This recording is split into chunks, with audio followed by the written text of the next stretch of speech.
Welcome back to episode number 3 of Breck Talk, a Breck live production here. I am Jonah Miller, am joined by my co-hosts Todd Galloway, William Thornhill, and Devin Dean. And today we are joined by Fighting Tiger senior point guard Mercer Rogers and Fighting Tiger junior forward Ryan Nottingham. Great to have you on today, guys. I hope you guys are having a good day. To start us off here, how's the first couple of games gone so far this season for the Fighting Tigers? Watching from the bench is definitely different. Get a whole different point of view of how the game's being played. But I think the guys have really went out there and fought and shown a lot of strengths. There's some stuff we need to work on, but I think all along we've had a pretty good start to the season. Yeah, I agree with that. Me and Mercer's been out a little bit, so the other guys been stepping up in games and they got it done, Ohio County, and so move on.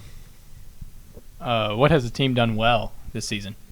I think we have really matured in our little matchup zone that we like to run. Our defense has been pretty good. We're trying to really focus on some small details this year, boxing out, different things of that nature. We've been in some foul trouble in different games, playing a lot of people, letting a lot of people get some time in there and show what they're capable of. But I think we've done really well on the defensive end, and now it's just time to bring around the offensive end to complete the full project. What are maybe some things that you've seen, Mercer, or Ryan, you as well, that maybe we need to improve on a little bit through these first couple of games? Definitely our defense. We've been struggling on defense. We've went through multiple different kinds of defenses, but I think we might have found the one that we can stick with. I can agree with that. Mm-hmm. The defense that we've been running, especially against Nelson County, was pretty good for about 3 quarters, Mm-hmm. like what Coach says. But I can definitely see that we need to work on just getting into our offenses and being able to keep that moving and not just throw up some random Mm-hmm. shots. Mercer, you stated earlier you've been sitting on the bench. I know you suffered an ankle injury late in the preseason, that you've been out every game so far this year. How is your ankle feeling right now? Sitting here as we speak, it's taped up. I'm ready to go Friday. They cleared me yesterday. It's been rough having to sit on the bench. I've been itching to get back in and play with my guys, but they've been fighting so far without me, and I'm really blessed to have them on my team. Glad to hear that your ankle's getting back to where it was before you got hurt, and can't wait to have you out there on the floor Friday. Ryan, I know you suffered a concussion after the first game. You were out 2 games. You came back, played pretty well against Nelson County, kind of got your feet wet again. Is there a challenge maybe coming back from an injury, kind of getting back into the flow of things? Yeah, anytime you suffer like some kind of head injury, you got to like work back into it, get your minutes back up, go back playing like you were before. This week we're gonna have a matchup Friday. It's gonna be big. What's exciting leading up to Meade County for you all? I love playing against Meade County. It's a big rival game. It's very loud. There's a lot of chitter chatter throughout the week on what's going to happen and things of that nature. But soon as I put my jersey on, I'm ready to go, and I can't wait to go compete and try to pull out a win. We dominated the district last year, and planning to do that again, but come out with a win in the district tournament. Who will be the toughest player to defend on Meade County squad? Stats-wise, it's looking like Hayden Schaus right now, but we've matched up against him pretty well last year. It's not really anybody on paper that we should be worried about or watching film. I think we have all the guys that we need to stop them. It really just depends on what team shows up for us, and on any given night, I think we can beat any team in the region. Is there any pressure on Friday to win that game? There's a lot of pressure. Like Mercer said, last year we dominated. We went 6-0 in the regular season against district opponents. So we're trying to do that again, and then when we get to district championship, win out. I know Ryan was able to play against Nelson, so he kind of got his feet wet there. But are you feeling confident coming into such a big game for your first one back? Yeah, a lot of people like to say I'm cocky or whatever, but put in a lot of work and have a lot of confidence behind my game, and really getting back into it is just a blessing. I just want to be back. I'm not really worried about playing good or playing not good. I'm just ready to be back out there with the guys, get them going early, and trying to see what kind of noise we can hear after that game. The Fighting Tigers are off to their best start. I think the Fighting Tigers are 3-1. That's the best start since the 2019-20 season when we started off 7-1. past couple of years we've dropped the first few games. It's kind of taken us a little bit of time to get in the roll of things. How important is it to start a season off well on a good note to keep that same momentum going throughout the season? I don't think we've started out extremely well, but we've had like you said, 3 victories. We've came out clutch in some games. We've battled in a lot of them.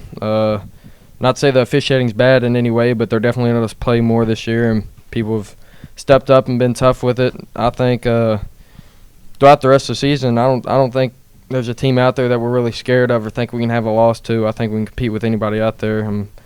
Through the rest of December, we have some tough matchups coming up, but I think we can win any of those games. What's maybe one thing that Coach has said this year that maybe you guys are trying to work on to improve your game, that maybe he's told you that maybe take you to the next level? But what is something Coach has told you guys this year that you guys maybe need to improve on, that you're trying to improve on early in this season?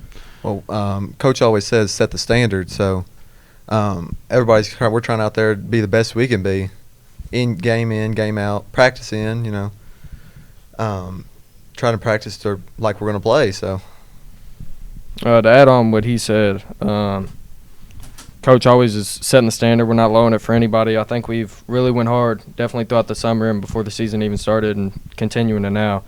I think the biggest thing that he's told me is I'm just trying to bring leadership and energy every practice, just get everybody going, not walking around, things like that. Just get everybody moving, play, have practice like it's going to be a game. With, you just said, being more of a leader, has there been any challenges at maybe becoming more vocal in the huddle or with your teammates, or has it not been really a problem with you trying to become take on that leadership role? It hasn't really been a problem. I've played with you guys for a long time now. Being vocal with you guys, we're really close. I mean, we can all talk to each other whenever we want, so it's not. I'm not out there yelling at you guys or anything like that, but it's definitely being a vocal leader, and that's something that you need on every team. Is there any personal goals you want to achieve this year? I can say on my behalf, definitely looking down to cut some nets this year. I've been here, played for, this will be my 5th year. Haven't cut down a net yet, so definitely a district championship win, and then moving on to region, definitely want to make some noise and try to cut down another net there. Moving on to region, do you feel like the Fighting Tigers, Ryan, you can comment on this one as well. Do you feel like the Fighting Tigers have had the team this year to make a run during the regional tournament? Yeah, I definitely think we have the team. We only graduated 4 guys, so all our underclassmen came back, and everybody's improving. So I think big games coming. Which teams in the region do you think are going to be tough to beat?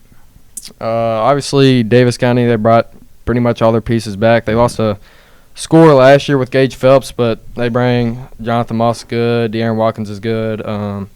Butler County brings everybody back pretty much, but they have suffered an injury with Lawson Rice. So, but I think the region's pretty much open right now. We bring back, like Ryan said, a lot of people. I'm glad with the group that we have, and I think we can go out there and win it, especially with the rankings coming out right now.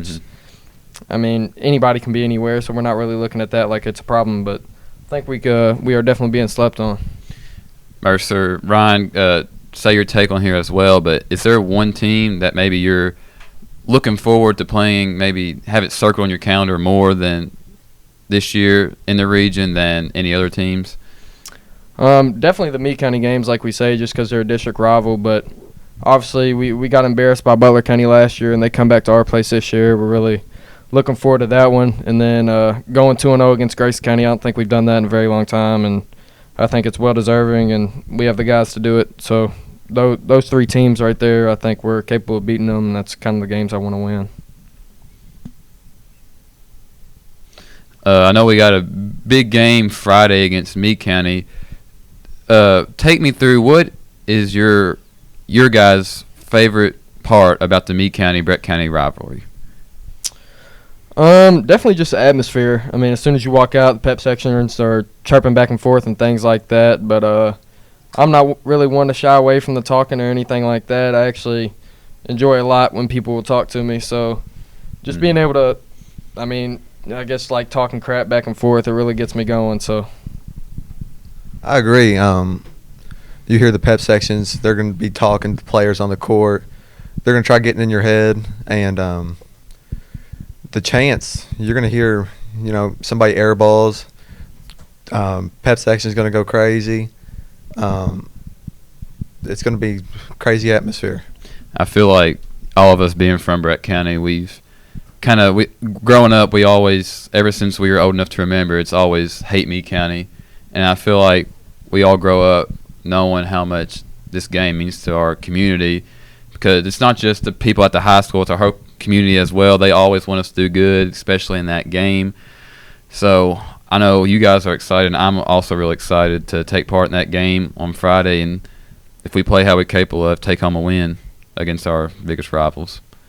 absolutely, I think beating this team means a lot. Just bragging rights around the community. Honestly, hope everybody comes and supports us. I think it'll be a great game either way, but we're definitely looking to dominate and come out with a win. Which, if I'm not mistaken, I think we got Hall of Fame night too, along with the girls and boys playing against Meade County. So that's another little something extra to the game. There's going to be even more people there because new inductees into the Hall of Fame. So it should be a really fun night Friday night. Yeah. Well, if that's all here, I would like to thank you guys for coming on today. It's been a real pleasure. It's been a real pleasure having you guys on here. Thank y'all. To you guys listening, thank you guys for joining in today. Make sure, if you're not already, to subscribe to Breck Live and give us a like. Give us some cheerful comments in there as well. We'd love to hear back from the support. And lastly here, thank you guys for joining in. Thank you.